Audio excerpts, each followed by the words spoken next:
Welcome back to AFTV. Let's talk a little bit more about Viktor Gyokeres, because David Ornstein has come out and said that Arsenal are developing their interest. And we'll talk about the terminology and the wording in a sec. Pick up David Ornstein. That's probably coming more from me. I know you don't always rate all the transfer news and updates and everything. But I always think when David Ornstein gets hold of something, there's a little bit more weight to it, Turkish. Would we agree on that? Yeah, but the wording is again very... Yeah, I know. Like if I go on my phone now, right, and I put AirPods into Google, some might say Turkish has developed interest in AirPods. All right. If I don't go on to get it, then maybe the Google search I wasn't happy with the results. So I need if he's going to come out with something, he might as well have waited for it to have developed or not developed. But yeah, okay, David Ornstein, he's up there. Romano, I get it there. Yeah. What is developing interest then? What do we mean here? I mean, I'll tell you how I interpret this. Andrea Berta's walked in the building and gone, I think you should be signing this guy who's got 43 goals this season. That's how I interpret it. Makes sense though.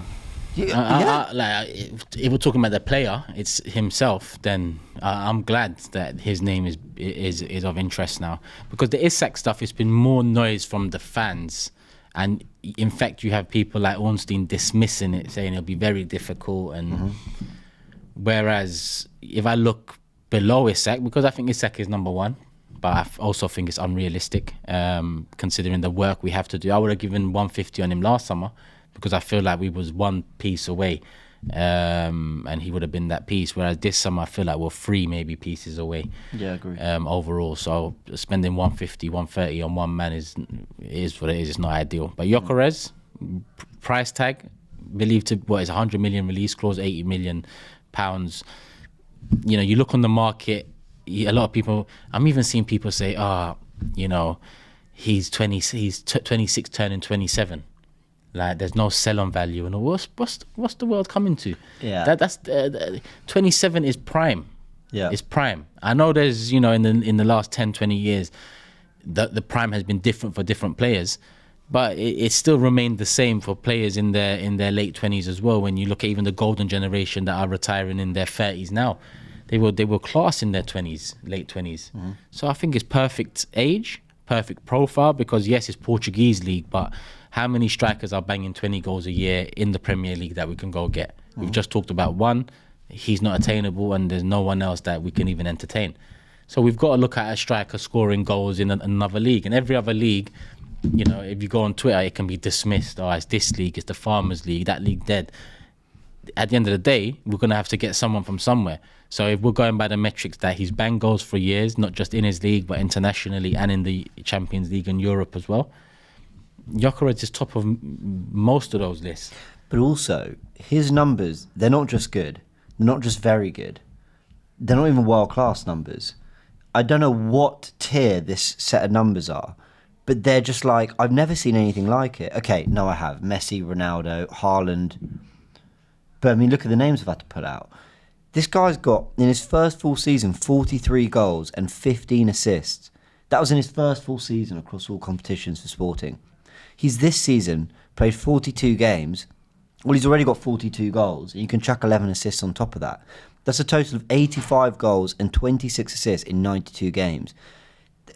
These numbers are a joke. They're an absolute joke. It goes beyond the whole, but how seriously do you take the Portuguese league? It's kind of beyond that. It's like, all right, but I mean, by the way, Portuguese football, obviously at a very high level, playing for a very massive club there, but also, even if he wasn't, who cares? Look at the numbers. And Europe and international is not Portuguese league, so right? He's doing it. Look, he's doing the Champions League. He gave us a tough game. Championship, I think he scored. He was. I don't think he ever hit the 30s, but I think it was 27. Maybe was his highest for Coventry. Yeah, these numbers are a joke. Listen, I'm old school. So old school, you look at who's banging and you try to get them in. Yeah, he's a striker that's banging. I get it that tactically we're not set up to. And the people that say that only look at the look at the last 18 months or so. I know adding Gyokeres into the side we started with this season and the way we were playing probably won't yield great numbers, because it's it's a bigger problem than just striker, but striker is the biggest problem. Is part of the biggest problem, which is chance creation and finishing them.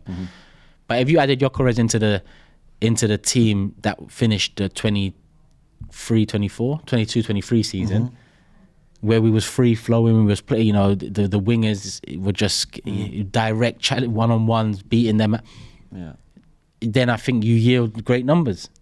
So it's about tactically making it comfortable for a striker like Gyokeres to come in. It doesn't matter if you look at it now and think, he won't fit what we're trying to do now. Who does fit what we're trying to do now? Because tell me, what is he trying to do with the striker position? No, it's a good point. And like you said, for Arsenal, he's tried to do so many different things with that position. To, Gabi Jesus, who's more of a kind of mobile 9, to Trossard being a false 9, to Havertz being a box-to-box midfielder, the way Arteta saw him moved into that position to be more of a target man, to Marino now being used because presence and work rate. So yeah, there's a lot of different kind of ways he's tried to approach that position. I'm at the point myself where you don't have a clear vision. See Liverpool, yeah, I know they signed Nunez, but the likes of Gakpo, Jota, Salah, Diaz, Mane, all of them can play in that 9 and drop in, and you get this kind of flexible, free-flowing, slightly more narrow front three. So that, for me, bar Nunez, who actually can still play in that way, is a very clear identity for how you want your front line to line up. I haven't seen that from Mikel enough. Because even Trossard on the left wing was a backup to Mudryk, and Mudryk was a pacey touchline winger. So I don't think he's always had complete clarity of what he wants to do with that front line. So I'm like, well then, go for the goal scorer then. At the very least, go for that and play to his strengths. Yeah, and it's do or die this coming season. Well, it is, yeah, it is. So, in a season like that, if you go in without a gunman in there, that would be very, very silly, very naive and detrimental to the plans. Whereas if you go in with one, then you find out. Yeah. Whether he finds that in himself, because he's also learning. He's a young manager. No, of course, yeah. We always forget that. Whether we find, because in January, I'll go back to, he was asked about, not in December, he was asked about the striker situation, and he was like, listen, this was before the Charles Watts one, by the way, because he replied in the same manner here. He said, listen, we've scored a hell of a lot of goals, but that's not to say you're wrong or they're wrong. We might bring in a striker that scores a hell of a lot of goals, which is the truth. Yeah. At the end of the day, I want a season where we're not looking at things off the pitch and saying, what if, and that's what the transfer windows do more often than not. Yeah. So this transfer window is all about going into the season with everything there for us to think and say we're going to win this league, where in 23-24, I think a lot of us did. And we went to game week 38 and just missed out. Yeah.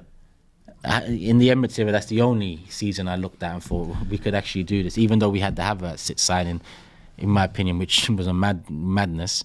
But I still thought Rice coming in and overall the season we had last season, first year challenging, the hunger's there. It accumulated to nothing. But, that's the closest we've come. I need a summer like that again to give us next season where I'm like, we're going to win it, because Liverpool have lost this player or they haven't replaced this player properly, or Man City, yes, they bought this player and this player looks good, but this player also looks good coming to us. So because Marmoush, you're looking at him coming and he's a quality player. Yeah, that's true.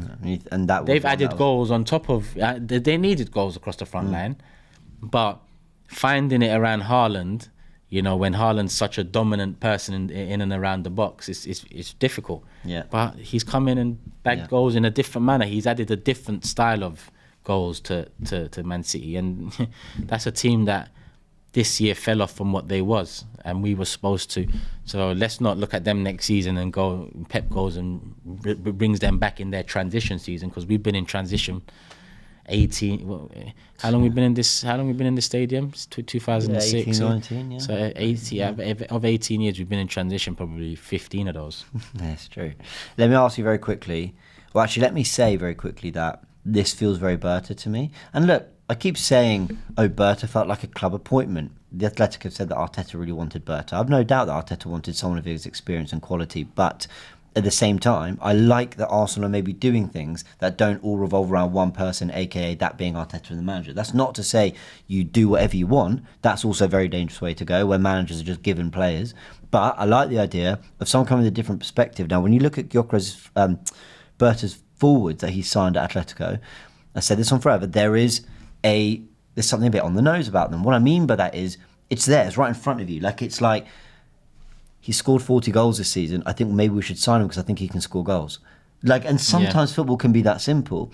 And I think you can talk about Sesko and the potential. You can talk about Isak, but do we play to his strengths? But it's going to cost 130 million. But okay, who are the best strikers in Europe right now?